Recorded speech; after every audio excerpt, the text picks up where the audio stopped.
Aloha kakahiaka kako. I have the privilege and honor of opening today's conference with Oli, with Hawaiian chant. And before I do so, I just want to share a little bit about this particular Oli.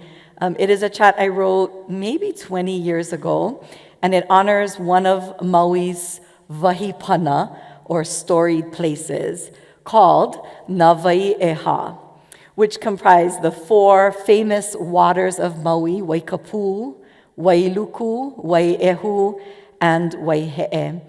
When you step out of the Castle Theater, look mauka and you'll be able to see Nawaiʻeha. I chose this oli because Nawaiʻeha is a great example of sustainability, and it is a reminder to us that many of the answers that we seek today are found in ike kupuna, in ancestral wisdom. No leila, eia o Nawaiʻeha. Here are the four waters of Maui.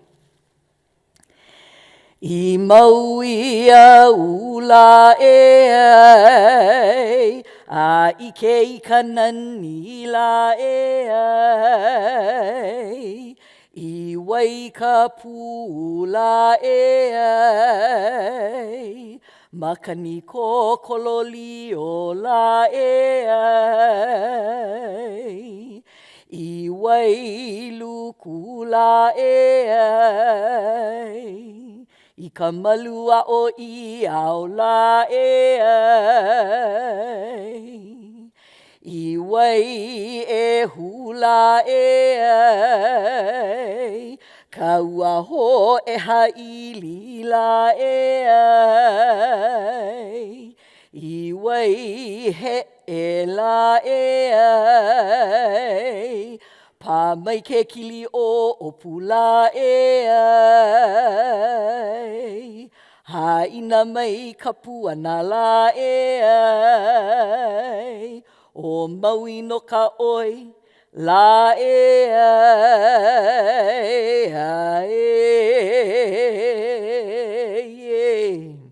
he mele no Maui no ka oi. Aloha.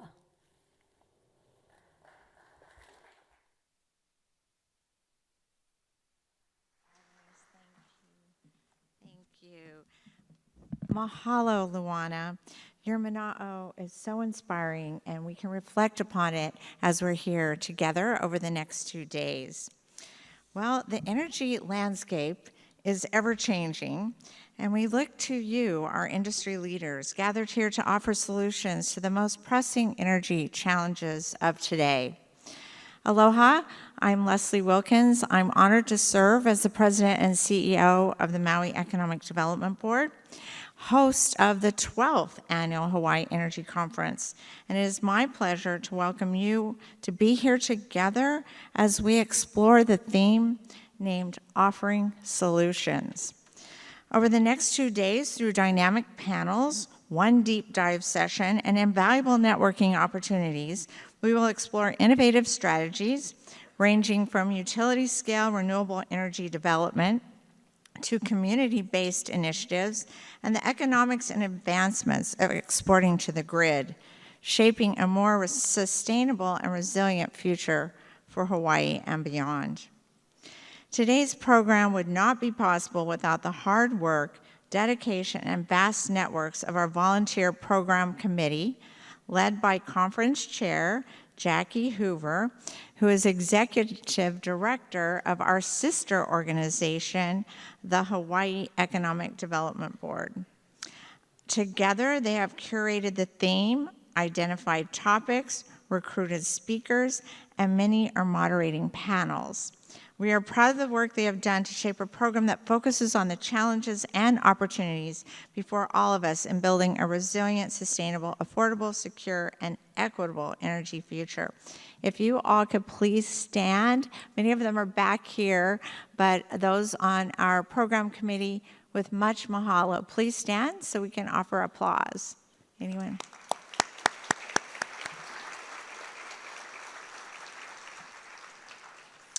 Continue with our thank yous. We would like to recognize our generous sponsors. Please hold your applause until all have been named. First, we would like to thank our partner sponsor, the Ulupono Initiative, and the stakeholder level, Hawaii Natural Energy Institute, HNEI, Moss and Associates. Our advocate level sponsors, Hawaii Energy, Hawaiian Electric, the International Brotherhood, Electrical Workers Local 1186, Island Energy Services, Johnson Controls, PAR Hawaii, and Terraform Power. And our supporter sponsors, AeroSeal, AES Hawaii, Amoresco, Bitzer, Generac, Hawaii Gas, JM Distributed Solutions, Kauai Island Utility Cooperative, Novatech Automation, Pacific Panel Cleaners, Power Engineers, Revolution, Trio Energy Alliance. That deserves some applause.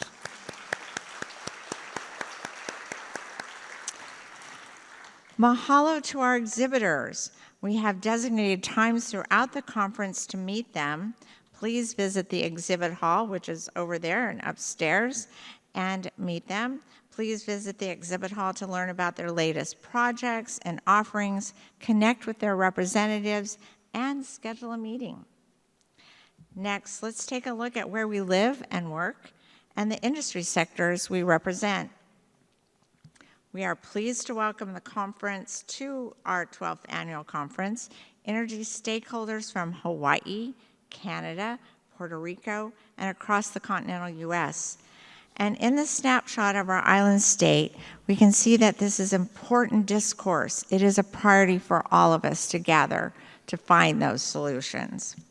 As we look at attendance by industry, we see a fairly equal representation of those engaged in policy and governance, energy management and development, and commercial endeavors. We are happy to welcome back many returning participants, and to the first-timers, we are delighted you made the decision to join us.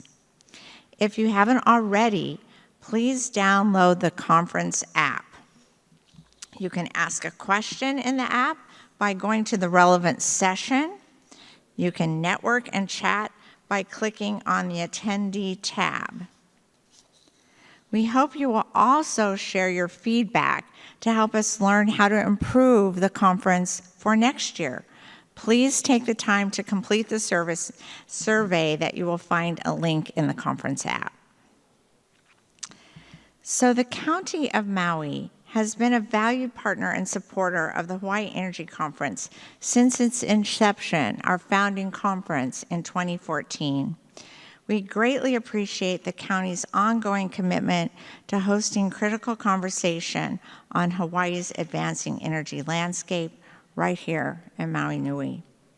With that, it is my honor to welcome the 9th Mayor of Maui County, Richard T. Bissen, Jr., who will give welcoming remarks to you. Mayor Bissen has had a long, distinguished career in public service, which spans more than 30 years. He was in the Maui County Prosecutor's Office, he served in the State AG's office, and for 17 years, he had a distinguished career as a judge here in the Second Circuit in Maui County before retiring from his judgeship to run to be mayor. It has been a challenging time to lead Maui Nui and the state of Hawaii, but he does so with a vision which I think resonates for all of us. It is to restore hope and to keep Maui residents here at home. With that, it is truly my honor to welcome Mayor Bissen to the stage to give opening remarks. Thank you, Mayor, for being here.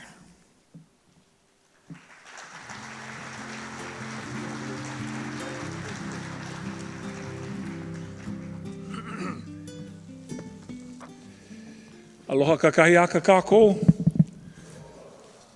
Velina mai pakahi a pao. Welcome to each and every one of you. Mahalo no kahele ana mai. Thank you so much for taking the time to be here today. On behalf of the people of the County of Maui, welcome to the 12th Annual Hawaii Energy Conference. Mahalo nui to the Maui Economic Development Board for hosting this very important conference, and also to our County of Maui Office of Economic Development for your continued leadership as well. This collaboration is a powerful example of how we move forward together by combining innovation, our shared values, and our strong partnerships. For me, sustainability starts with our simple yet significant values, honoring our aina and preserving our precious resources, preparing for our future generations, and strengthening our island's self-reliance.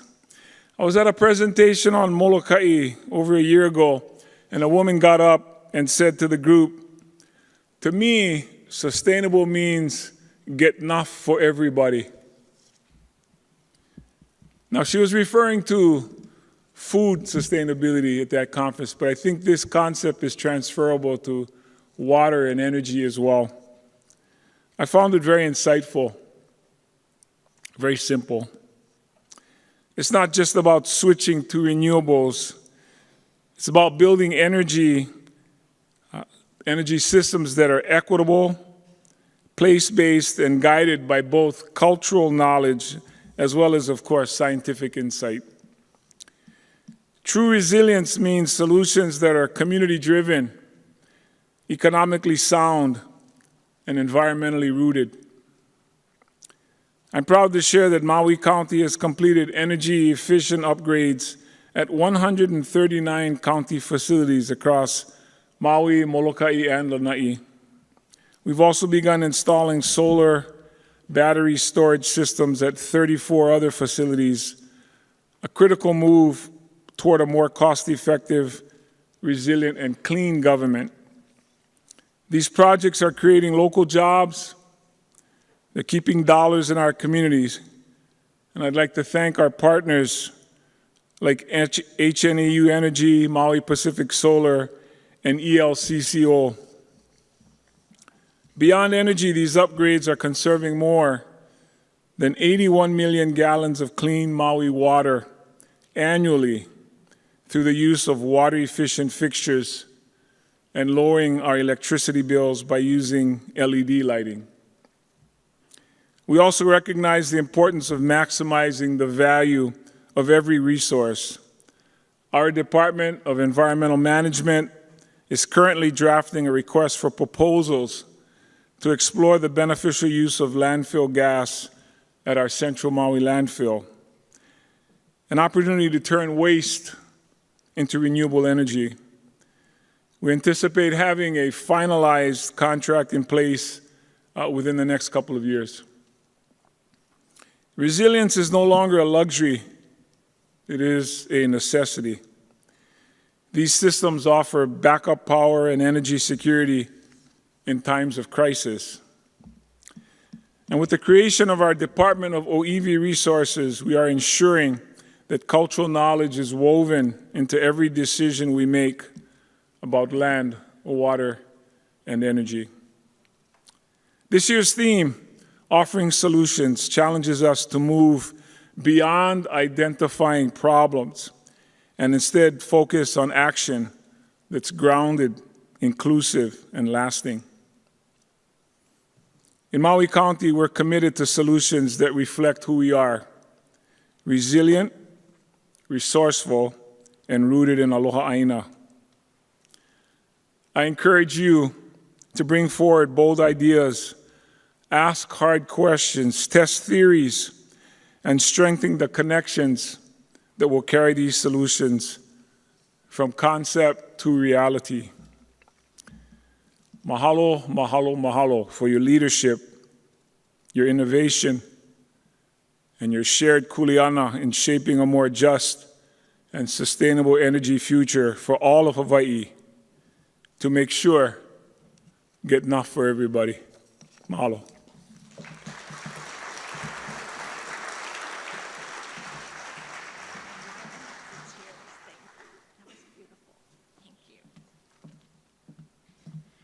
Thank you very much, Mayor Bissen. We really appreciate you being here, and we appreciate your inspiring words. We would also like to recognize our council members and legislators for prioritizing the conversation on energy. We appreciate those of you who are able to join us during this busy time and those of you who have sent your representatives. And now it is my great pleasure to welcome to the stage Jackie Hoover, my dear friend, the Executive Director and Chief Operating Officer of Hawaii Island Economic Development Board, and the conference chair. Thank you, Jackie, for being here for the purpose of an introduction and an announcement.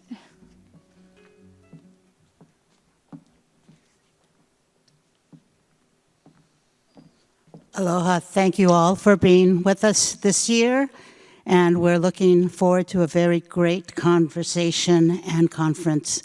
For those of you who have gone ahead and reinstalled and updated your conference app, you've noticed that we've changed the program somewhat. We're so fortunate to have a governor who is well-respected and wanting to be in all places at all times by all people. He has had to go to Washington, D.C., and is unfortunately not able to join us today. However, this conference is all about finding solutions, and so we've found solutions to continue our conference and make sure that it is as worthy as we expect it to be and as valuable as we expect it to be for all of you. And with that, I would like to introduce the moderator of our first panel, but also someone who's going to give a few words before he brings his panel on board. And it is my pleasure to bring up Director Mark Glick, the Chief Energy Officer for our Hawaii State Energy Office. Mark?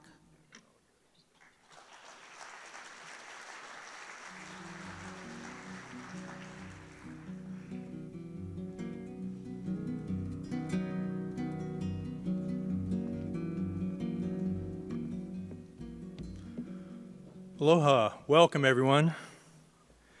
I'm honored to provide some opening remarks here today and moderate today's inaugural panel, Repowering and Resilience.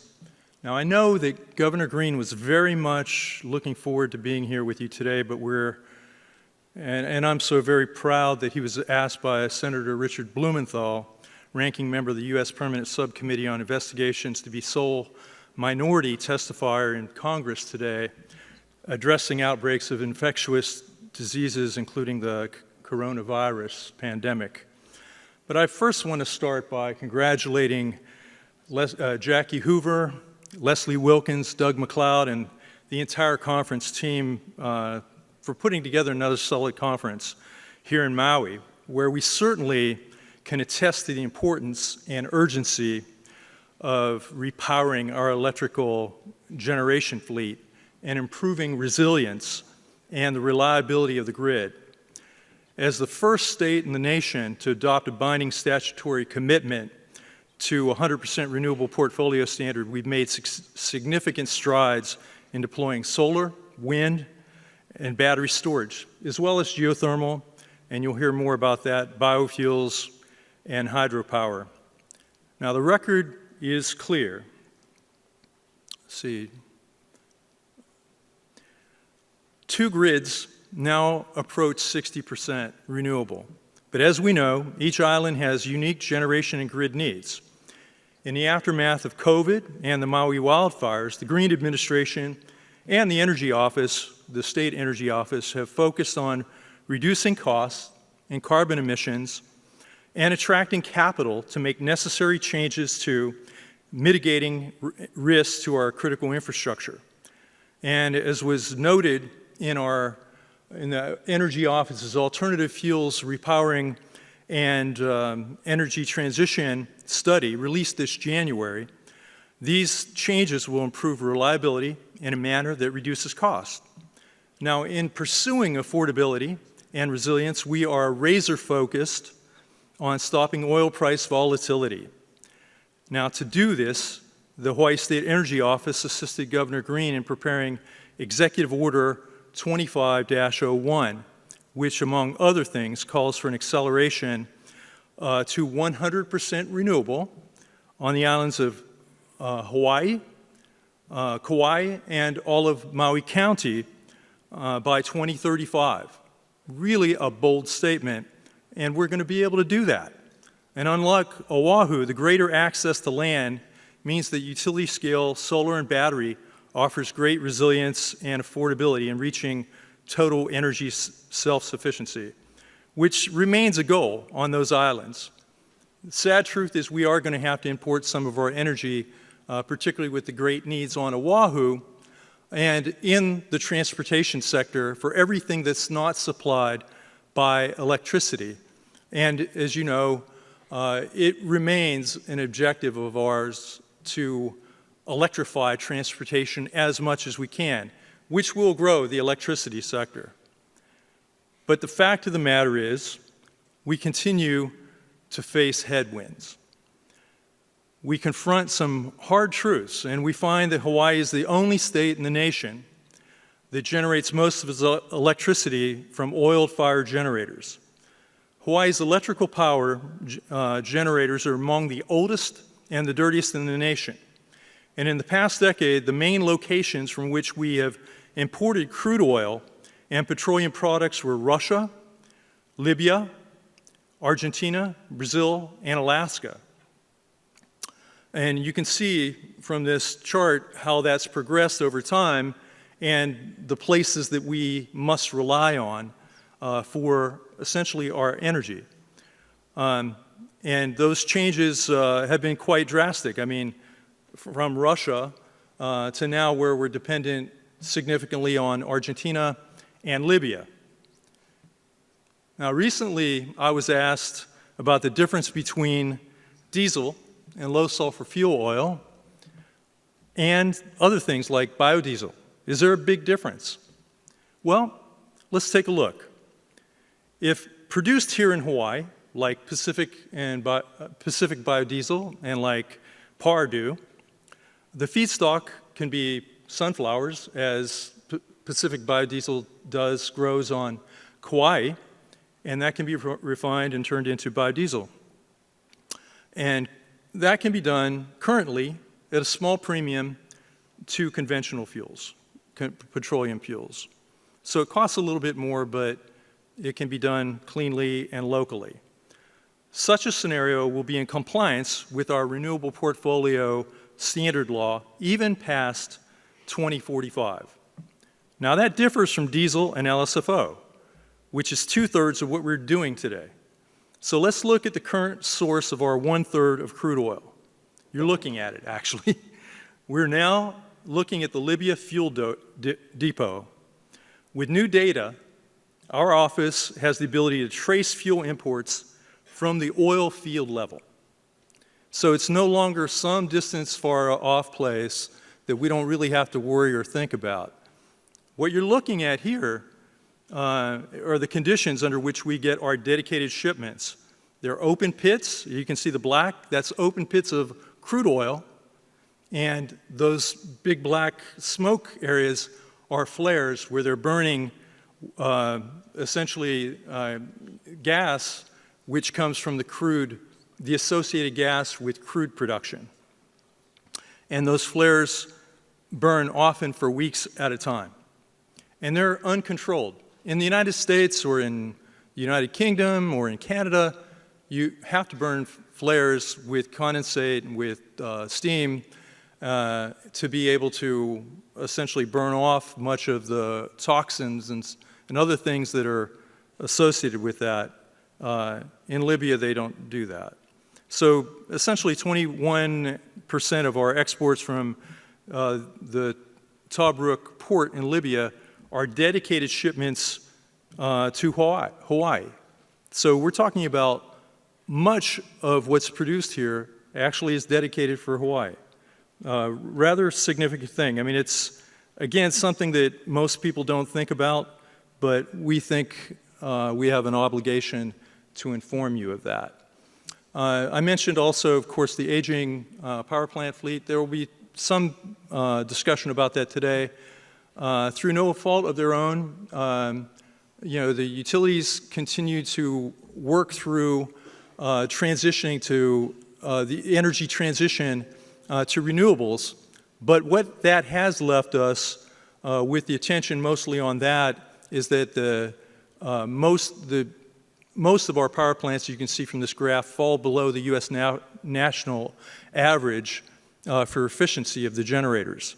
And this is a list of the ones that we have on Oahu, and only two, Oahu and Maui, and Hawaii Island, Puna, is shown here. And Kalaeloa, which is a combined cycle plant, is our most efficient plant. That's the one that peaks through above 40% efficiency. Most of them fall in that less range. Hamakua is another combined cycle plant, and you can see that one just touches 40%. But the average is really more like 33% of our energy generators. A new combined cycle unit could be 65%. So there's enormous potential savings in that, and great efficiency, and obviously lower carbon emissions from that kind of strategy. So those are all some of the things that our STEAM panel will be talking about when we gather shortly. The Repowering and Resilience panel is really built around this notion of where do we go next? And I know the organizers of this event really wanted to ask this fundamental question: is there a conflict between our decarbonization laws, kind of embodied with amendments to HRS 225P, which actually takes us all the way beyond net neutral by 2045, a massive goal that is economy-wide? And is there a conflict between that and the Renewable Portfolio Standard, which is essentially doesn't really deal with emissions? It deals with replacement of fuel so that we can be more energy self-sufficient. And it has obviously environmental impacts in almost all cases, except for things like imported biofuels could be higher emissions. So we have to look at all of that very carefully. So those are some of the things that we're going to be talking about. At this stage, I'm very excited to really move right on to the panel and get into what we're talking about. And we couldn't have four better people to talk about this subject. I'm going to mention who they are, and then I'm going to ask them to come onto the stage. Rick Rocheleau, who's the director of the Hawaii Natural Energy Institute and has been doing that for almost 3 decades, has been doing enormous work, not only here but internationally, but the work in Hawaii by statute to look at the technology that's necessary for the energy transition and model that and come up with cost-effective, technologically sound solutions. So he's going to be here, and he's been doing that and working very closely with the Consumer Advocate and the Public Utilities Commission. Michael Angelo is the Consumer Advocate. He manages the important consumer affairs or the consumer interests of the entire energy system, and by default, essentially, is a party to every docket on those matters. And of course, we have the president and CEO of Hawaiian Electric, who's actually responsible for implementing this and doing essentially the heavy lifting to move us in the right direction. And as you saw from the slides I just showed, there have been enormous progress, particularly on Hawaii Island, and on Maui, approaching 50%, but getting Hawaii Island to 60%.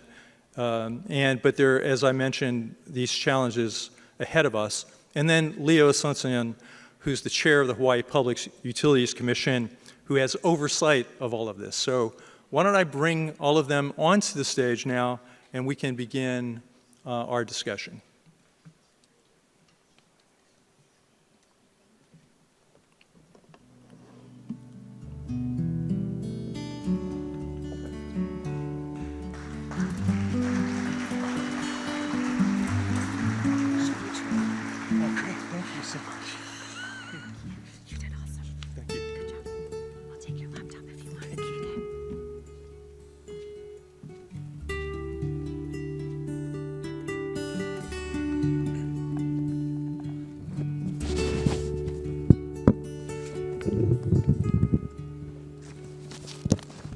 All right, so this is very exciting. Good to see all of you up here. Good morning. So, you heard me frame this issue about, some of the challenges and the fact that we have two extremely important driving issues on the table about meeting our Renewable Portfolio Standard and, of course, meeting our overall carbon goals. First of all, do you sort of accept that premise that we must do that, or do you see some inherent challenges or conflicts with that? Why don't I just sort of ask that of each of you, and then I'm going to actually ask you to sort of probe into it more deeply, but just in general on that question. Leo? Sure, thanks, Mark, and thanks everyone for being here and inviting me to speak on this panel. To answer your question, Mark, I think both Act 238 and the RPS goals, we need to achieve both. And we need to diligently work on each part. One is, I would say, a little bit ahead of everything, meaning RPS. We've been at it, a good 10, 15 years. But then now we have the greenhouse gas goals as well. And so we need to, I would argue that both of them have to work in unison. Yeah, Shelee. Okay, aloha everybody. It's really nice to be back at this conference. I haven't been for a couple of years, so it's really nice to see everybody, and I thank the planning committee for continuing this. So I agree that they have to be achieved in unison. We had done a decarbonization study back in 2022, 2023, and one of the things we recognized in order to achieve economy-wide decarbonization is no longer just about the electric company and what we can do to decarbonize. It now becomes the entire economy, and that's going to require, oftentimes the solution is to electrify and to move more energy usage to be served by electricity, which means the requirements for us to decarbonize become even greater. And so there's real challenges there for Hawaii that we all need to recognize and we need to be able to solve for. And that becomes a greater challenge for the RPS challenges or the RPS goals. So when we look at how much demand we may need to meet, it's roughly 70% to 120% more than what we currently do. So, roughly double. And we need to look seriously about whether we have enough land to do that, whether we need to look at other technologies to be able to do that, and what kind of community acceptance we're going to have for the realities of achieving those kinds of goals. And those are going to be really tough conversations and policy discussions that we're going to need to have. Yeah, good morning, everyone. Appreciate the opportunity to be here and engage with everyone. We have members of our staff here, so please reach out to them, and they have a lot to offer as well. In terms of the work that we do with everyone up on this stage here. So yeah, I definitely see Act 238 and the RPS as working in tandem, and they're about, they have slightly different priorities, and I think with RPS, it's about making sure that we have a sustainable and secure energy sources to generate electricity, and then with the Act 238, it's about making sure that and the RPS considers this too, they're clean energy technologies, but clean energy resources, and making sure that though we consider the greenhouse gas and carbon content of what we are, of how we're generating our electricity. And I think what I'm going to be focusing on today and sharing with you all is, as part of that, working in tandem, one of the key things that as we look at our advocating on behalf of consumers, we care about a lot of things. Those are important goals to all of us, as well as the aspects of safety, reliability, and resiliency. And a key aspect, we talk about the cost, the four-letter word of cost, but it's an important thing to consider as we go forward, because we have to keep our electricity and our utilities just in general affordable, and we have to progress on our state's clean energy goals, which also, as we'll discuss, support that aspect of affordability. Okay, I have my first question from Mark already. So anyway, it's great to be here. I haven't been here for a couple of years. I really look forward to participating in this and discussion. I think I'm going to, everybody kind of covered this pretty well. I do think these goals are compatible.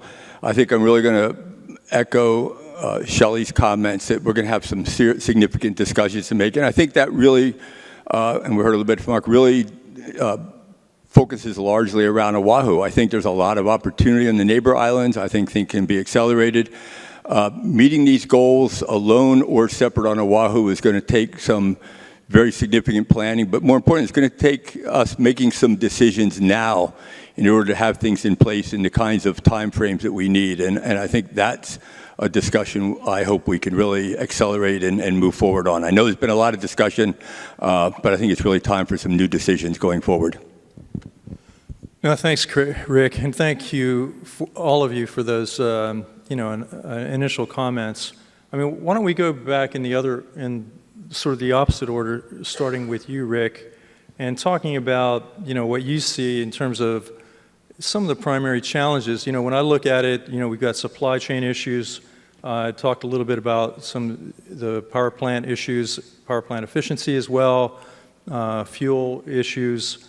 What are some of these things that might stand in the way of meeting our statutory goals in a cost-effective way, or anything else that any of you believe are kind of the challenges or barriers to us making progress?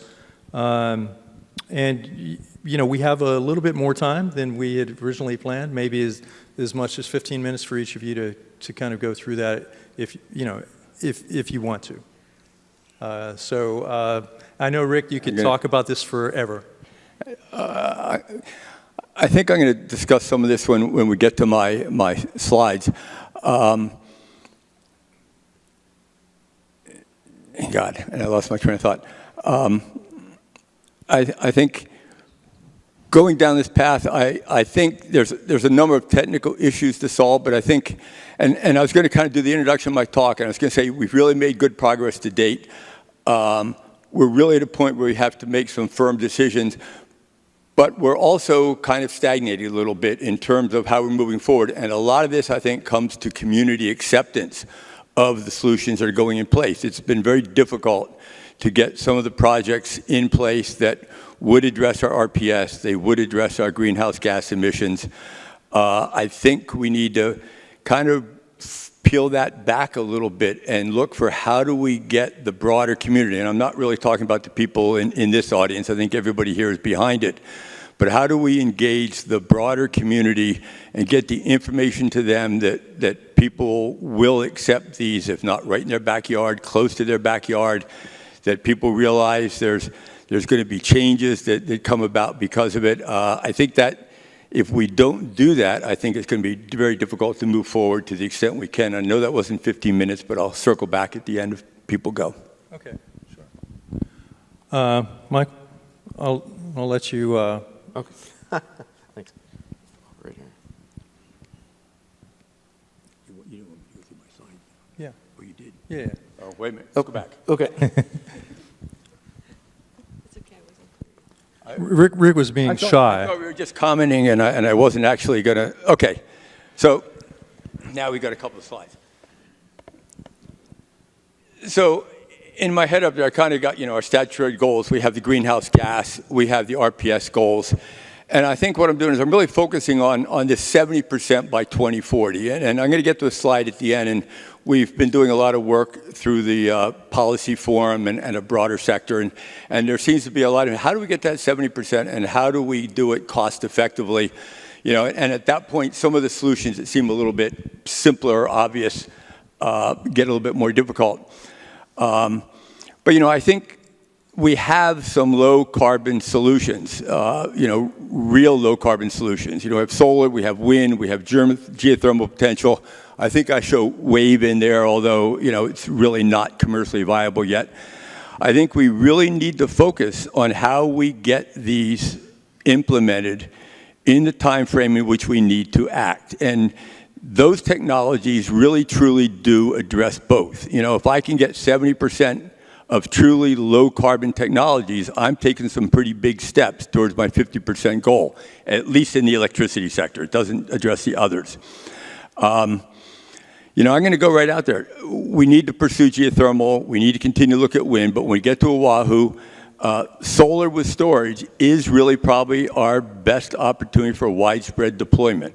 And we need to do the things that are necessary to make that happen in the next decade if we're going to get to these 2040 goals. You know, it's easy to run models, but the models show, and a big difference than it was 4 or 5 years ago, we can get to 70% of our total energy, including on Oahu, with the variable energy sources, with storage that's available today, without significant curtailment of that solar resource or wind resource, and without any reduction in reliability of the grid. In fact, we may enhance the reliability of the grid. One of the things we need to do, and I'm going to bring up a slide and actually put a number on it, the generation we have on the grid to support that solar is going to need to operate flexibly. You're going to have to be able to start it and stop it, and you're going to need to ramp it. And part of the reason for that is because there are days without solar. You don't know when those days occur. If we don't have that flexibility, it makes both the curtailment and the reliability issue more difficult to address. I know Mike's going to talk about it some.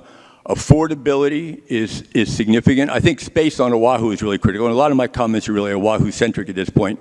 But I think we just need to get a lot more creative about how we get utility scale projects in and behind-the-meter installations. And I know this is a very simplistic view, but when we disallowed export during the middle of the day, it was partly because we did not have batteries, and we were at the minimum run conditions of a lot of the generation systems on the grid. There are other issues to be addressed, but I think we need to really explore very creatively how we take more advantage and better advantage of more rooftops that are out there that we can do behind-the-meter systems. You know, equity, a bad word these days, but as we do these systems, we're going to have to make sure it really, truly is equitable. And I think if we maximize the use of these low-carbon generation systems, and I'm kind of deferring Mark's, what are we going to burn for the rest of the energy generation, we'll come back to that later, we're going to make a pretty good dent in what we do. Unfortunately, even if we get to 70 or even 75% of our total energy coming from these variable renewable sources, we're going to need a large amount of firm capacity on the grid. The more renewables we have, the less fuel we have to use in there. That's an advantage. The disadvantage is we're now operating systems and we're operating them at a low capacity factor, so there's a cost factor involved in that. And somehow we need to get all the stakeholders aligned that we make these critical decisions in a timely manner. A lead time now, I don't know the exact numbers, if you just have money to put down and you want a new generator, it's 3 to 5 years before you're going to get it even delivered. So we do not have a lot of time to spend debating the solutions going forward. This is a little bit of a technical slide, but what we did was we actually ran detailed reliability models of the Oahu grid, assuming, in this case, well, we assumed it was no new generation put in, and then we assumed it was 400 megawatts of additional firm capacity that was flexible. And what we looked at was which of the HECO steam units, the larger generation units, the sluggish, less flexible units, could be retired. And what we found was that even if we put in 3,000 gigawatt hours equivalent, so about 6 times as much solar plus storage as we'll have it with all of stage 1 and stage 2 in, we're still going to need some 800 megawatts of capacity on the grid. Now, 400 of that is our new flexible. The other 400 is pretty much existing systems that are on the unit, but that's a significant amount of generation that's going to have to be maintained and be integrated into the system. That number would get us to about 70% RPS if we have behind-the-meter solar, a little bit more than today. We continue to waste energy, and wind stays about where it is. If we can increase behind the meter, we can have a little bit less of the grid scale solar, but still we need that 3,000 plus gigawatt hours of solar on the system. What are some of our problems? I said in the first slide we need to get creative about getting both the utility scale and the behind-the-meter systems in place. This is public information. This is just a table that has basically every solar project has been announced from stage 1 through stage 3. And the dark green are the projects that have been successfully constructed and are operating. The light green is under construction, so that's about the top third. The yellow are, have been selected, but they haven't moved forward yet. And the red are the number of systems that have been canceled before they got to their delivery date. Over 50% of all the projects that have been selected have been retired to date. That can't be easy for the developers. It can't be easy in meeting our goals. We need to do better than this on those commercial systems. I think we need to revisit how we go about getting these projects in the ground, working with developers, getting developers working with the state agencies and organizations. To put this in perspective another way, 2022, we were supposed to see a pretty significant amount of solar plus storage on the Oahu grid in time for the coal retirement. We had about 40 megawatts on by that time. Because of these delays, and I think there's about a 1% to 2% error in these graphs, it's just a different database in some, so it might be at 69% oil now. We've seen relatively little progress between 22 and 24. More systems came on last year, they're going to show up in 25. I know at least one unit came on the Big Island a couple of months ago. So hopefully this number will start to grow, but we need to do better than this if we're going to get to where we want to be in 2030, 2035, 2040. That was kind of it. And really I think is how do we work together and how do we make some of these decisions so that people can get these systems in the ground, whether it's behind the meter or utility scale, and reduce our greenhouse gas footprint while we're doing it. That's great, Rick. Before we move on to Michael, I'm going to be getting from you questions along the way. If they kind of actually fit into your talks, I'll either interrupt you or mention something like, so right now, one of the questions is a technical question, which I think will help clarify some things for people. We're talking about base load. I mean firm capacity. Is there a difference in that definition? If we are successful getting to the 70%, I don't think any of the systems will really operate in the classic definition of base load power, where they're operating pretty much all out most hours of the day. If you look at the capacity that's going to be required to maintain that reliability, it means the average system would be operating about 35 to 40% of the time. Some of the systems might operate closer to 80. It means some are going to operate at a much lower capacity. So I think we're kind of rid of the definition of baseline power, and we need for all of these systems to be flexible, more like what you think about as a cycling unit. We need to make them as efficient as possible, but if we don't have systems that can be turned on and off and can ramp, it's very difficult to implement that degree of solar, even with storage, without curtailment going up significantly.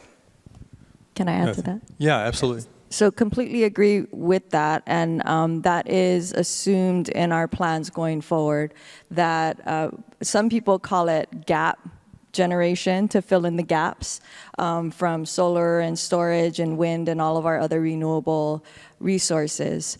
Today, we already operate in a way where our units need to cycle up and down all the time. And so units that were designed to be base load units now have to act in a completely different way. And we saw the slide earlier about the efficiency of our units. We have very old units on our system.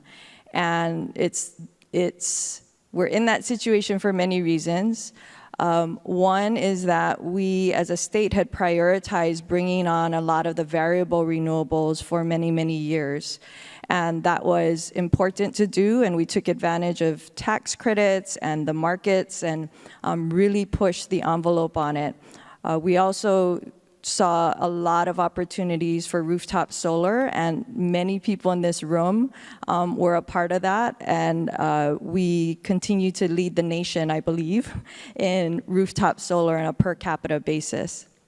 And so all of those things are critically important and are critically important, but they cause us to operate our units in a way that continue to deteriorate them more and more. And so that's the importance of modernizing the firm generation fleet that we have so that we can continue to add more and more renewables and support it as the backbone of the grid.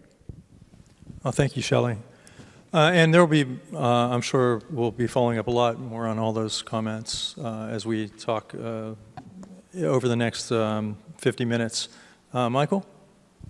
Thank you, Mark. And thank you, everyone. So just a little bit about our office, if in case everyone's, Mark mentioned a little bit of what we do. We're a party on every docket before the Public Utilities Commission. We're the advocacy group for the state utility, regulated utility customers. And we focus our advocacy, we review requests from regulated utilities, and we evaluate how they impact customers and make recommendations to the Public Utilities Commission on the benefits to customers or whether there's things that need to change or protections that can be put in place. And it can range from issues from something such as a utility rate case to new pieces of capital infrastructure to integrated grid plans. It really runs the gamut. So we make the recommendation, and the Public Utilities Commission weighs our recommendation with the positions of the utilities and the overall public interest. And we obviously consider public interest as well. It's a key part of our analysis. So what I wanted to talk to everyone about today is, we're all thinking about there's a number of priorities that we all have, all of us sitting on the stage, everyone out there, and they really focus on safety and reliability and making sure that our utility services, our utility bills are affordable to us and that we can access those services in an equitable way. And I want to talk about how renewable energy and clean energy is a pathway that we can continue that transition, and we can work with all those priorities together to make sure that we're achieving all of the needs that we all have with respect to our utility services. And as it comes to the planning process, there's multiple perspectives involved. We provide the customer's perspective, but there's also businesses that we're aware of. Obviously, the utilities need to operate. There's different business models. So they all come into a planning process, and that planning process is going to it's going to be imperative that it continues to be a stakeholder-driven, balanced process so that we can achieve the best outcomes overall. And from our perspective, as I mentioned, the key customer priorities are, when we're advocating, are utility services delivered safely, reliably, cost-effectively, equitably, and sufficiently transitioning towards our state's clean energy goals. So the first, through the lens of affordability, because our office, one of the key things that we look at is, this is an equity aspect, and it's important for all of us. Our electricity costs impact not just our bills, but the costs and prices that we pay for everything around the islands. And it's important to note that here in Hawaii, we have the highest residential bills and the lowest usage statewide, on a statewide basis, throughout the U.S. And that's true for residential customers, and it's almost, if not near the highest for our commercial and industrial customers as well. And as we focus on this transition, it's imperative that we consider cost and affordability and make sure that we are identifying key areas where we can have key drivers of cost to address solutions to reduce those costs. And one of the key costs is the cost of thermal generation currently with fossil fuels is a significant driver. This is what you're looking at as a Hawaiian Electric from their SEC filings, just a split of their costs. It's roughly 56% of their OPEX costs are related to fuel oil and power purchased from thermal generation independent power producers. As Rick was mentioning earlier, thermal generation or firm capacity is going to be a critical need going forward as a complement to solar and storage and other renewable technologies such as wind, geothermal, to make sure that we are continuing to transition down that pathway. And we're going to need to, on that pathway, make sure that we have a fuel that is cost effective and that delivers the carbon benefits that we need, and the generation technology needs to be efficient. So the big push there is to make sure that we access those savings as we progress forward on our renewable pathway. So that really means that in terms of, there's other priorities too when it comes into safety, reliability. There's going to be, there is a killer need, and this is true across the country, for, we're all dealing with aged infrastructure of our utility facilities. We've seen it with the underground fires downtown, the outages. We've seen it with the rolling blackouts. They're all an issue of aged infrastructure. We need to be able to replace that, and that's going to cost money, so we need to be, any chance that we get to take actions that to make sure that we are, for example, engaging in generation that is cost effective, that is more efficient, we need to take advantage of those and aggressively pursue those. And it's imperative that there is uncertainty as we look forward. There's no definitive mix of what 2045 is going to look like at this point in terms of what the fuel mix might look like. We have ideas, but we need to really think about that and what the key, how we plan for that going forward and address that uncertainty. So again, it comes down to managing priorities and costs. And just to summarize, it's a stakeholder-driven process. And that, as far as the utility oversight, it's us working together with the utilities, all of these groups, all of you out in the audience, to make sure that priorities are maintained. And then the equity aspect, which I didn't mention in my slides, and Rick had talked to, I want to make sure that it's important that we figure out for these, particularly these larger scale renewable projects, how we engage with the community. I think it's really going to need to be increase in engagement with the community on an ongoing basis, because there needs to be established a firm level of trust. We have the ongoing equity docket where these issues are beginning to be, are continuing to be addressed and discussed, but we're all going to need to work together and think about creative solutions. How do we get access to land? Are there state agencies that can help open up that access to the land? Can we work with the utilities to get those projects in? The utilities can help identify where the key locations are, because the grid is not plug and play. We can't just put an infinitely sized power plant anywhere on the grid. There's capacity constraints. We're going to have to invest in infrastructure. There's going to be the electrification of transportation, another example. There's going to be massive infrastructure investments needed for capacity, both on the generation and the delivery side of the system. We're going to have to think about how do we address those costs going forward. And we're going to need to really focus on obtaining the low, and help the utilities are going to have to focus on obtaining the lowest cost of capital to finance their projects on an ongoing, going forward basis. So thank you. Thank you, Michael. Lot there, and I'm sure we'll be trying to unpack that as we go along today. Thank you. Now we get what I've been really looking forward, Shelee's view on some of these issues, and particularly in this kind of uncertain time. I know you've had a lot of discussions in Washington as well. We look forward to your comments on this. If I forget to come back to Washington, feel free to ask me questions about that. But first, let me just say, mahalo to Maui for hosting us. Really appreciate that. Maui is such a special place and a special community, and a lot of aloha for the people here. So thank you for having us here. What I really appreciate about the discussion thus far is the consistency in what we're hearing in terms of what's important and the things we need to think about. We have just completed a process where we're looking at what is our current environment. So much has changed over the last 2 years, over the last 3 years. A lot of the assumptions we've had are shifting. There's a lot of uncertainties as well, given our national policies and tariffs and economic changes. And we need to make sure that we are all preparing for that. The things that we're looking at are the things that we can control. And we know that we need to make sure we are focusing on our fundamentals, ensuring we're focusing on our core business, our core responsibilities, and our core capabilities, because we are the backbone of reliability, of resilience, of safety for our communities, of implementing public policy.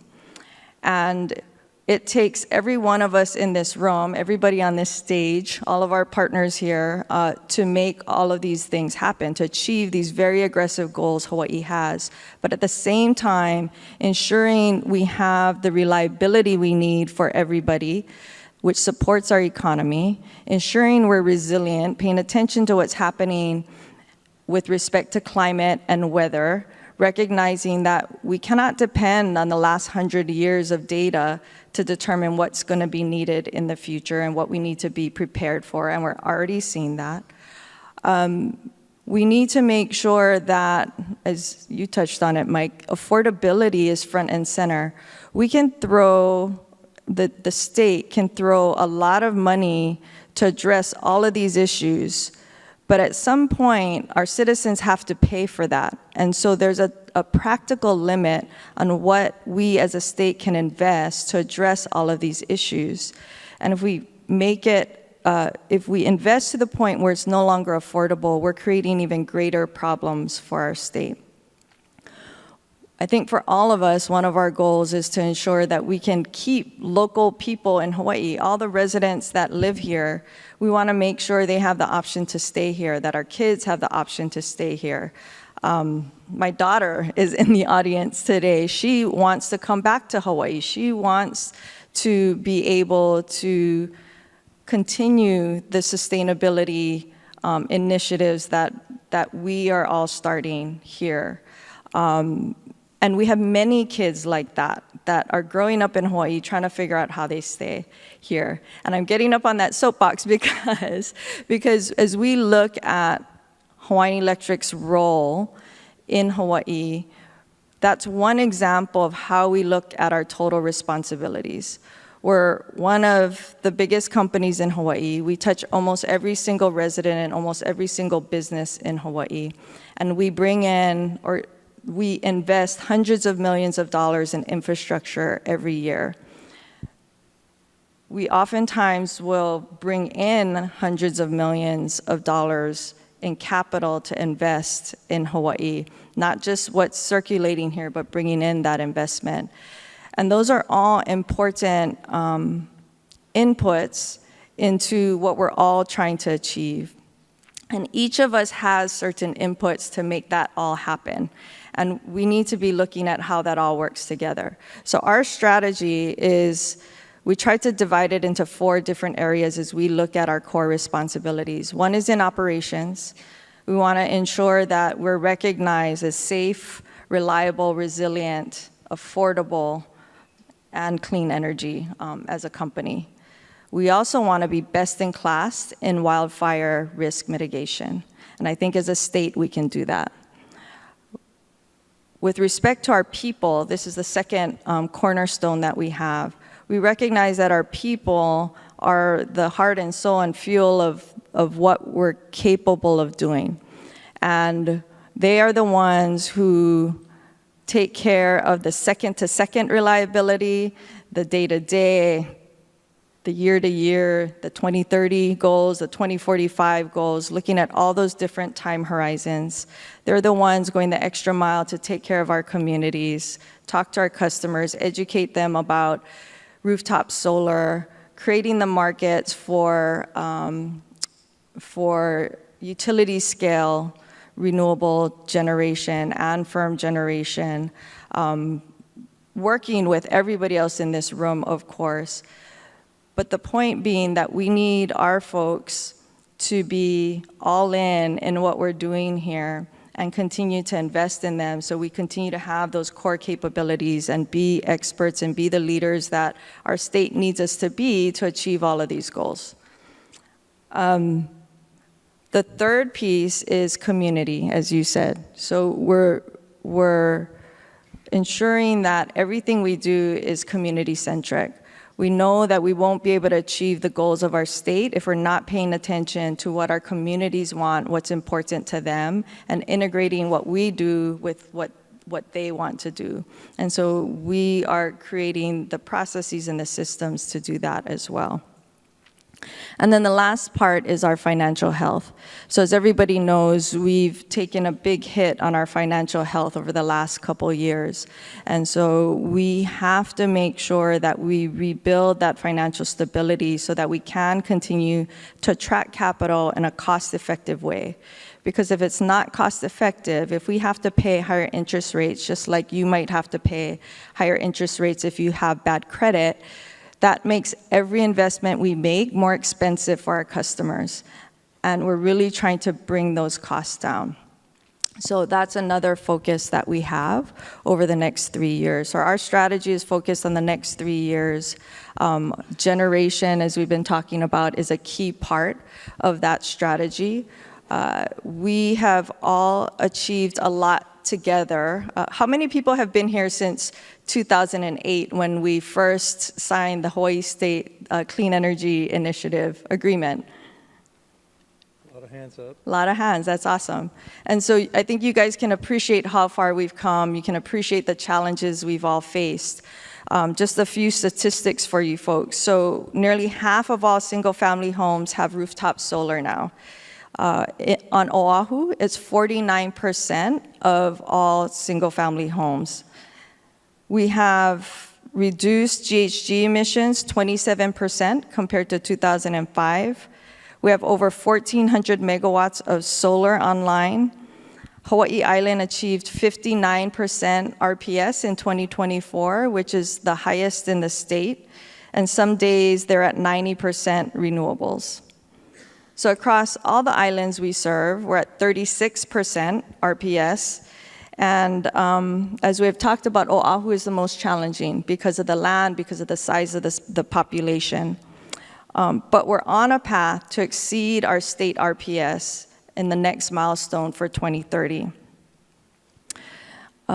We have talked about the challenges of getting utility-scale solar projects done. We have put, I think it was 4 into service over the last year, and we have 6 more coming over the next year or 2. So we have really, coming out of COVID, 2024 was the first real year of, out of COVID, getting projects in the ground, and I feel like the momentum is there now. And we're gonna see more and more solar plus storage projects getting done. We're also negotiating close to a dozen new renewable projects for our Stage 3 RFP, so those are in the pipeline. And then we hopefully will be launching our next RFP, our Integrated Grid Plan RFP, later this year. And as we talk about do what we can do now and do it quickly, that's one of the things that we're focused on. Yes, there's a lot of questions about what the market will do. There's a lot of questions about different opportunities and technologies, but we just have to move. We put the RFP out there, we'll let the market speak, we'll see what comes back, and that will help us get new projects into the pipeline, but it'll also inform us on what the market is looking like right now. Because the next step after that is starting our next integrated grid plan, which is going to be critically important to incorporate all of these new assumptions that we have to create our plan going forward. Great. Yeah, Leo. Yeah, I think one item I do want to remind everyone is, right, when we get to 2045 and we get to 100% RPS and, net zero on Act 238, right, that's not the end game. The end game is that we need to keep it at that level beyond, right? And when you think about, and full disclosure, I used to work at Hawaiian Electric in the IRP section and eventually regulatory section. And one of the things in the IRP, right, we always reminded people that we had very early projects, right, that tried to meet RPS even back then, right? But in the planning sense, they all kind of fall off, right, 20, 30-year time frame of useful life of a project, right?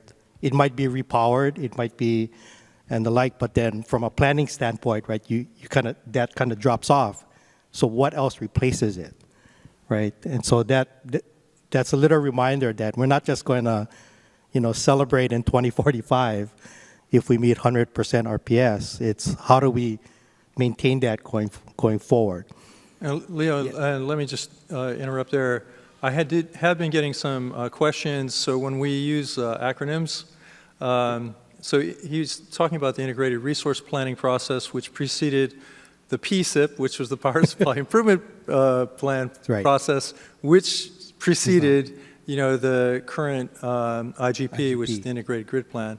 There was also a question about RPS, which keeps on coming up, is Renewable Portfolio Standard, and that law was Act 73, 2015, for those of you that asked that. Yeah. Sorry. So, I agree with everything that's been said so far. For me, and I'm speaking as one of the commissioners on the PC, I really want to see a reliable grid, first and foremost. We can't do much of anything else unless we're certain that, and customers are certain that they are going to have that power, right? And right now, we're working on it to be more reliable for the grid, and not only HECO, right, KIUC as well, right? We try to work with them to make sure, first and foremost, because if we start to, right, put on more items on the grid, new technologies and the like, we want to make sure that the reliability is still there, right? We can't afford to kind of drop off just because we're going to put on a new technology and kind of say, oops, right, sorry. I don't think that will go over well with any of our constituents. I think also, to me, I think Shelee mentioned and even Rick mentioned, right, that we really need to get moving, and we do have the momentum to keep moving on, putting more renewables on the grid, looking at the grid, making it more reliable, looking at new technologies. But at the same time, we can't wait for new technologies. So, my premise is that, what we got now, we should move forward with what we got. Yes, there's better technology coming, but there's going to be a point in time, right? I go back to that planning example when things start to drop off and it's replaced by newer technology, which is hopefully by that time, right, kind of like out of the R&D, ready for prime time, ready for use. It's been vetted to be, we can interconnect it in a certain way, et cetera, right? That I think that's what we need to keep in mind. Like, we just need to move, keep the momentum, and even build on the momentum that we have now, right, in order to make sure we meet all of our goals. The other thing for me, I'm an urban planner by profession, and we live on an island. We all live on islands, and there's limited space, and there's competing uses, right? Renewable energy and whatnot. In the energy sector, right? That's one potential use of the land, but we have other goals in the state as well, right? We have affordable housing goals. We have doubling our food production, right? Which means, if you didn't know, right, our agricultural lands, that's actually the best lands for affordable housing and also for renewable energy, right? We also have conservation and preservation goals of our lands in the state. I mean, we have all of these kind of competing interests for a finite amount of land, right? And to Mark's point, right, he mentioned earlier that we do need to start to look at, right, where are we going to really site all of these things so that, right, developers out there and even the utility and even us decision makers, right, we know it's going to be in a certain area, it's kind of vetted. Hopefully it takes care of what Rick mentioned, right, the the sometimes where the communities don't want it in their backyard, the NIMBYs, right? If we can get to that level of planning, I think that will certainly help, right, in moving us forward. And I think the last is really, it's been my position for a long time now that we really need to look at repowering, as much as possible, right? These, say it's a solar farm, right? And it's going to be, so many panels, right? I envision when the 20 to 30 years comes up, right? It's going to be repowered, but with better solar panels, right? More efficient solar panels, right? That may produce more generation, if you will. So, right, we got to cut, because if not, right, going back to the land issue, like we can't just build it, abandon it, right? And it may go to another use, but then, right, all that infrastructure cost that has already been built in, right, that's there, right? To decommission something, right, it's going to take time. I mean, there's enormous amount of infrastructure and investment put into these systems that we have today, right? And yes, we need to also improve that infrastructure over time, but then we should look to, right, really repowering these existing systems, right? And even looking at, HECO looking at using biofuel in their generators, right? For some of their units. I mean, we need to aggressively look at those types of opportunities. And, if we can do that and we can commit to that, I think that's the other part of my message is we need the commitment of everyone to move on this path so that we can really meet our goals under Act 238 and also under RPS. Thanks so much. You hit a couple main streams, in your talk. Obviously, this notion of repowering and then reliability is a fundamental. And I think those keep on coming up. I think the first thing I wanted to ask is a follow-up question to your talks. In this time of geopolitical uncertainty, which we certainly have, what are the energy security as well as just the functional risks, operational risks of being resigned to the status quo, like with our, foreign crude imports that I talked about, a vast majority from Libya, Nigeria, Argentina. We're lucky we do have some from Alaska, from that, at least 10 to 30% from time to time. But, what is it, you talked in sort of a large terms about a number of things, but, what are some of the things that we need to be most concerned about in enhancing our energy security and our, on a local basis, and also so that our key institutions like Indo-PACOM can continue to function highly reliably. So, whether it's, generation, fuel investments, upgrades, new power plant per our alt fuels repowering study, what are those things that need to be moving forward most rapidly? Let's start with you, Rick. Jeez, that's a... Well, just pick one. That's a question. Or two. I mean, given where we are today, and if you look at, Kawaii's doing, I was going to say a little bit better. Kawaii's actually doing, quite good. We're somewhere around 30% within the ecosystem renewables. It means we are still burning fuel. Even if we're aggressive in getting to these goals, we're going to need that energy for reliability of our system to meet the overall demand and reliability. I'm not a fuels expert. I did work for an oil company for my first job, but that was a long, long time ago. I think we need to, my preference as an engineer is we need to keep as many options open as we can, and probably including diversity of all the fuels that are being looked at, whether it's a biofuel, LNG, or oil.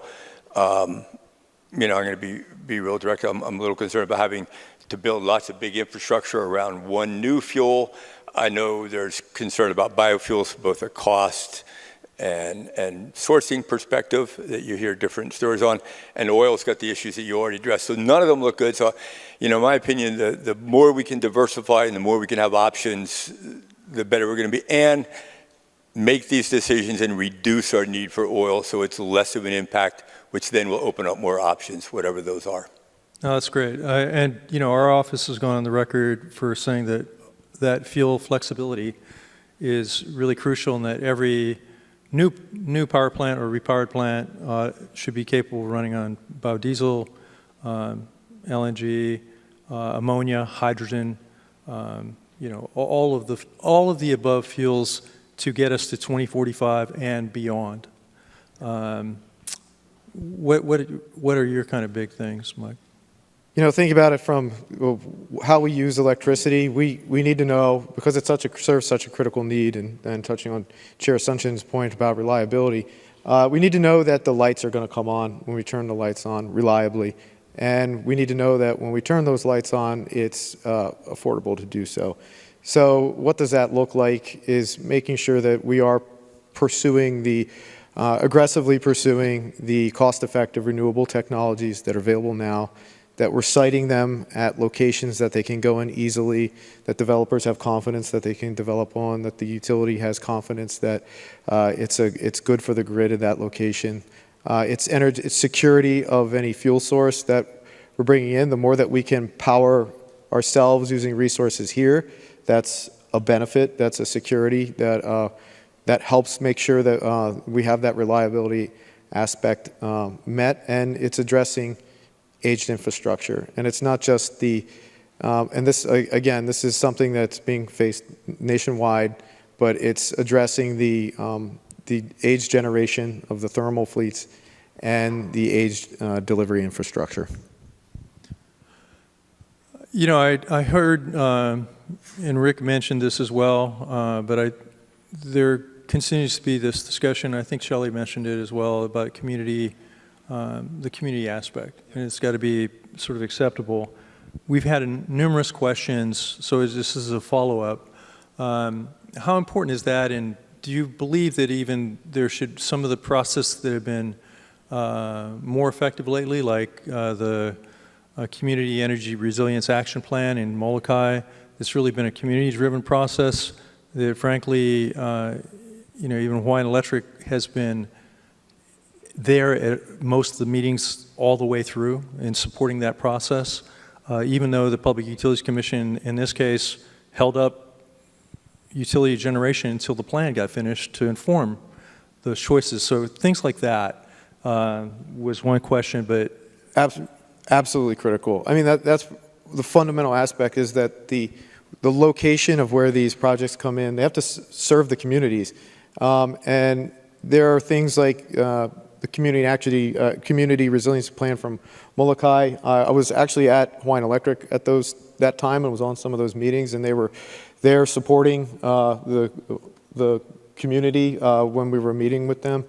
I think those type of models are imperative, because in that case, it's the community that's driving where the projects want to go, and the utility working with them to help get them in, and the types of technologies that they're looking for. So that is one model that's worked well. I think and as we go forward, we have to make sure that all of us are engaging with the communities to hear their needs and their wants. And I think a big part of that is making sure that we're not there just at the beginning of the process, that we're there throughout the life stage of the project. And then, as Chair Asuncion was mentioning, when it's time to repower, years down the road. Rick, I know Rick was heavily involved in SERAP and helped fund a lot of the modeling early on. Yeah, I was going to use this opportunity to first of all, thank you, organizers, for getting my slides in so late, given that I was a relatively late submitter. I will use the excuse that the university and HNI are poster childs for some of the difficulties that universities are facing these days with their funding, and so it's relatively busy.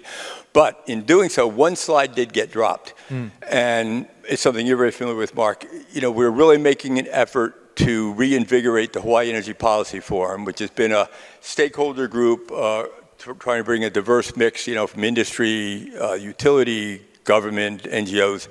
And Jenny Potter, who's out here somewhere, has really been spearheading that for HNEI. And over the past several months, a steering committee was organized, 20 plus persons, identified 35 or 36, I think, priority areas that some were fairly narrow and some were very broad, that then got grouped together to kind of identify 8 thrust areas that were important. And we are now expanding that to try to bring an additional membership, but to really get a broader community engagement. And in doing so, the group has identified 3 areas, and this is kind of independent of, you know, we might have tried to steer a little bit, but, you know, it really was a community decision and group decision from the steering committee and the stakeholders. The 3 top areas were affordability. And that isn't just what's the right mix, but how do we do things more effectively and more cost efficiently, and includes looking at distributed, you know, solar and technologies, looking at utility scale projects, looking at better use of government lands and buildings, and a number of specific things, agrivoltaics under it, to look at how do we do things and get the community engaged in looking at. The second area was around reliability, a lot of concern about how do we maintain reliability, ensure that as we do these things, we don't change it. And the third was on building performance standards, so it brought the efficiency back in. The other 5 topics that do have ongoing activities, and I'm not going to get them right there on my slide, but it was resilience, it was EV infrastructure, it was better community education, the recycling effort that's going on where HNI is supporting some of the state efforts, and there's one more I'm missing. But I just wanted to say, if there are people in this audience that are interested in getting more engaged, there are working group meetings in these areas trying to define where the concerns are, where progress can be made.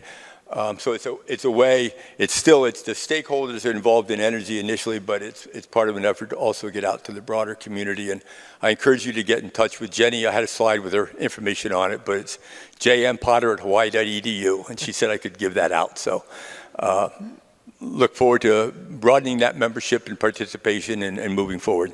Thank you. No, that's great. It reminds me of last year when the governor was on the stage and sat in with us and then gave out a cell phone number. They started getting pinged right away. I would take it down. I've called him a couple of times. Yeah, he gives it out so much he has to change phones all the time. Shelee, now I put you on the spot for your, top 1 or 2 things that you think need to be done. I know, obviously, you have plans that are published and took a long time, a lot of people involved, but the landscape has shifted a lot. So, where are we on that, or what's your thoughts on what could be most advantageous, I think, to everyone? Can I also comment on your energy security question? Because I can circle back to the DC conversation as well. So on energy security, I think it's good for all of us to ground ourselves in the fact that energy security was one of the driving forces behind the Hawaii Clean Energy Agreement back in 2008. And it continues to be fundamental in our policy going forward, given that we're an island in the middle of the Pacific, so it becomes even more important for us. In addition, we have a significant concentration of Department of Defense in Hawaii, and we are the headquarters for the Indo-Pacific Command. And as everybody knows, the Pacific is now one of the priorities for the U.S. government and the Department of Defense for national security. And so we have a very, very strong partnership with the Department of Defense. We have a strong partnership with them for cybersecurity. That's a very big focus of ours, and we're lucky that we have them as partners. Energy infrastructure obviously is a target for cybersecurity attacks from other nation states. And The physical import of fuel, as you were referring to, is also a focus. We have a great partner in PAR who's here today. They have diverse locations and sources, so we actually had to tap into that several years ago when when the Russia-Ukraine war started. We decided we didn't want to source from Russia at that point, and so they were a great partner in making that happen. We, just to give everybody comfort, we have 45 days of inventory on island for any fuel disruptions, and we also have another fuel supplier just to diversify our risk should we need to be able to do that. The broader risk of energy security is exactly why we're trying to use less and less imported oil, and why we're moving to more and more locally sourced resources. And that's what we're all talking about today. When I went to Washington, D.C. about a month or so ago, I went with the Edison Electric Institute group, which is all of the publicly owned utilities in the nation belong to this organization. And because there was a change in our president and change in policies, it was important to be in DC at that time and make sure that our needs were being understood, including our energy security, national security needs. The fact that I was from Hawaii and our team was from Hawaii, and that we were there to talk about the importance of energy reliability and resilience in the context of national security and our largest customer, which is the Department of Defense. We were able to get meetings with people very high up in the Trump administration, including the Secretary of Energy.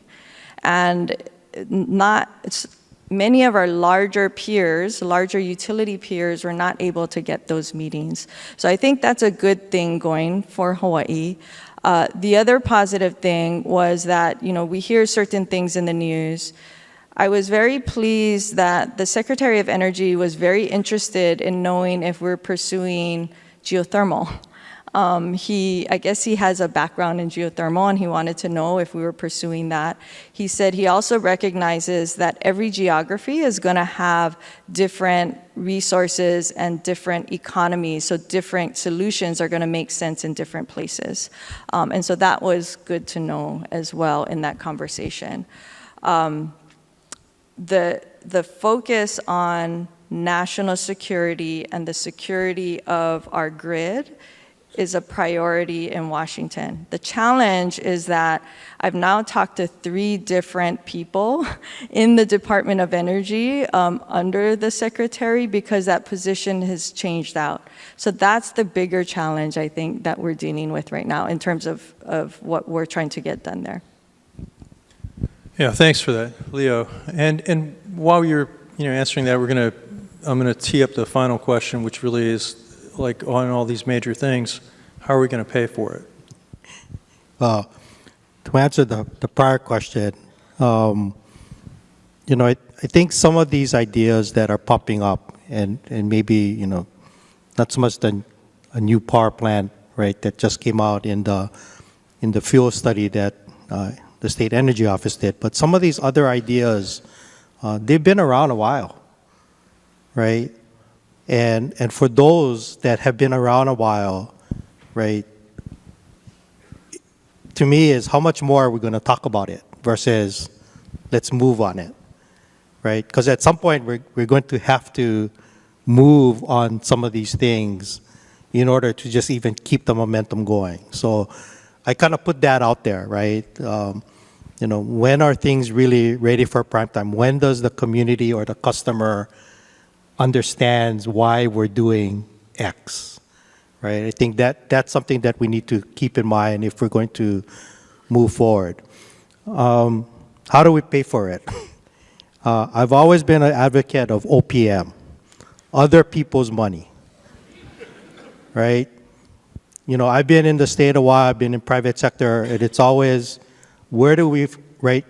We never ever have enough money, right? I think I asked this at RE+.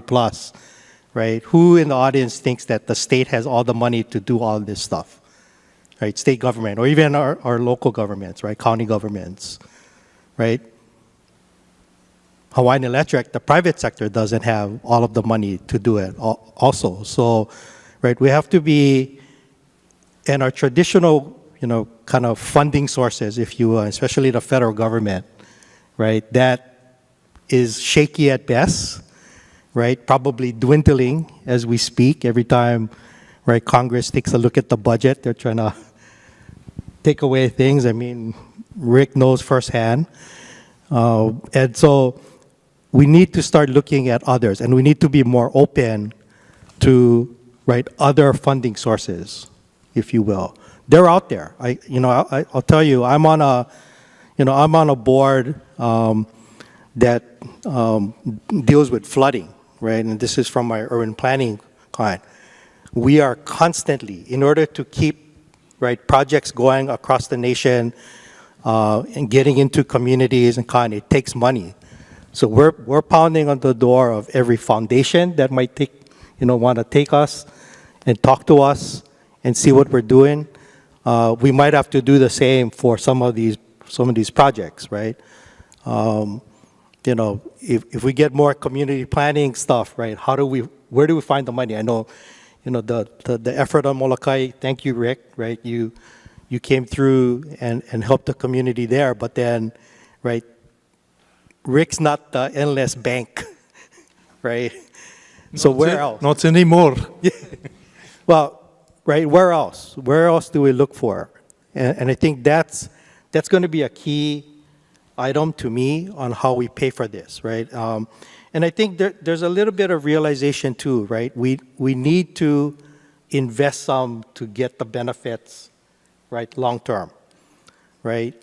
And I've always, been of the mindset that we're doing all these little projects and we're bringing on more renewable, right? Incrementally, we are increasing bills, right? When you take a look at the end of the day. But then, right, the long term or mid to long term is the offset of using less fuel, right? Which brings down that part of the bill.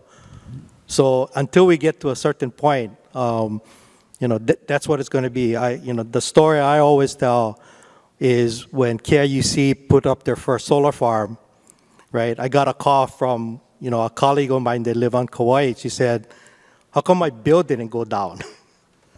Right? And I said, it takes time, right? You only got one solar farm, but then now 10 years later, right, 15 years later, right, where KIUC was able to bring, right, the rates down, right? So it does take time too. So there is this part of, investing into, this momentum building or whatever you want to call it, but then knowing full well, right, the mid to long term is where we're really going to see the benefits.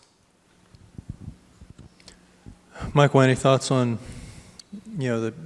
as the consumer advocate? I like the OPM. I'd make it even NRPM, not ratepayer money. That is a tough question. I fully agree with everything that that Chair Asuncion is pointing out, and the points that Rick and Shelee are both making as well. There's the OpEx piece, so the operating expenses piece of avoiding these fossil fuel costs, providing our energy security. There's the cost of capital for utilities when they finance projects, and looking at creative ways to address that cost of capital on a going forward basis. As Shelee said, that impacts rates. And how do we navigate that going forward for different financing arrangements, maybe it's different investors, maybe it's all kinds of different aspects of addressing those two key pieces. It's the operating expenses and the cost of capital is really how we're going to keep those as low as possible to keep things as affordable as possible. And renewables is the right, cost-effective renewables is the right pathway, aggressively pursuing those to help address that.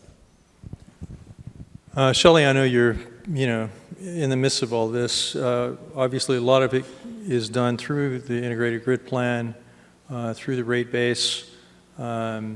Obviously, there's a lot of things at the table that you have to look at. I mean, how do you ensure that ratepayers get the best deal?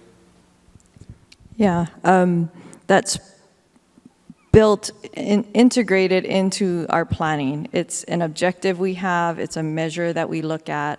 As you said, at the macro level, it's the integrated grid plan where we're running model after model after model to look at different scenarios to figure out how we optimize the many objectives that we are all talking about here. Optimizing renewables, reliability, resilience, and cost. And then we have to balance out what that looks like. You can go for the lowest cost option, but you might not achieve some of the other objectives that we have. So we're always trying to balance that. And that's why community input and stakeholder input is so important in those processes, because everybody's going to have a different perspective on what that balance is. And, you know, the PUC and Chair Asuncion and his team have the difficult role of making that final decision. We'll make our recommendation based on what, you know, all the input we get, all the different interveners will have their opinion on what is the best balance, and then the PUC has a tough job of making the final call, and then we'll implement from there. One point I want to make on affordability, and this is something we've been looking hard at recently, is that we talk about cost per kilowatt hour all the time. And we knew when we started implementing more energy efficiency, more rooftop solar, that we're going to lower the amount of kilowatt hours we sold, which makes each kilowatt hour more expensive because we have so many fixed costs that we need to spread across kilowatt hours. We've been looking at a measure called energy burden recently, which also takes into account the cost of living in Hawaii to some degree. As we know, everything in Hawaii is more expensive, and so energy burden is the total cost of energy relative to your household income. And when we look at that metrics, Hawaii is actually 16th lowest in the country. And so I think that's something that we need to continue to look at as we consider what our policies are going to be and how we move forward, because there's many levers that we have to address the household energy burden, not just about the kilowatt hour. But I think it has to continue to be a focus for all of us, getting the lowest cost we can for everything we do. And that's also partly why we do all of our RFPs, so we can check the market for what the lowest costs are. And I think repowering is going to be an important part of finding the lowest cost, because you have the sites, you have, you know, less permitting, it's less work to do the repowering. And we're actually moving forward with one of our power plants. We retired 2 units. We're going to repower at Waiau Power Plant, and that's in the pipeline right now. Will be, or is, in front of the PUC right now. Yeah, so we won't dive too deeply into that, but really good points, and I really respect what you talked about with energy burden. When you talk about other people's money, Leo, it reminds me of, you know, efforts that we've tried to do for so many years in building strategic alliances with people that share our values and that are willing to invest in Hawaii. So hopefully we'll be seeing more of that as well, because that provides enormous opportunities to leverage capital in ways that might not be available to us as much, and with people that have, you know, greater resources and purchasing power for equipment and other things. I know that we have about 2 minutes, not even really enough to give all of you a last sort of statement, but is there anything that any of you would like to add at this point as we close? Leo. Maybe, you know, I was telling the folks earlier, maybe it was about 8 years ago, and I wasn't in my current position. I was the state planning director, right? I spoke at the Hawaii Energy Forum in Honolulu that was run by Sharon Miyashiro, who was with the university at that time, and now Senator Moriwaki, sorry, Sharon Moriwaki. And we talked about energy vis-a-vis climate change, right? That was the topic. And I remember telling the audience at that time, so 8 years ago, 9 years ago, we were in a sweet spot to really start doing something, right? To address, right, energy and then in regards to climate change. Sad to say that's in the rearview mirror, right? So I feel that now we need to accelerate. We need to, right, kind of build upon this momentum that we came out of the pandemic, right, to really start moving, which means, right, everyone needs to get educated very quickly about these different things that we want to do, or we want the utility to do, or even, you know, focus on what the state is going to do. And we all need to commit to that, right, rather than kind of still bouncing around ideas, because the longer we do that, that sweet spot is going to be miles back, right? And at that point, like, we're just going to be playing catch up, and that's going to be a difficult thing to do. Well, Chair Asuncion, I must say that you have perfect timing. You just walked us right to the end. I want all of you to thank this wonderful panel, Leo, Shelee, Michael, and Rick.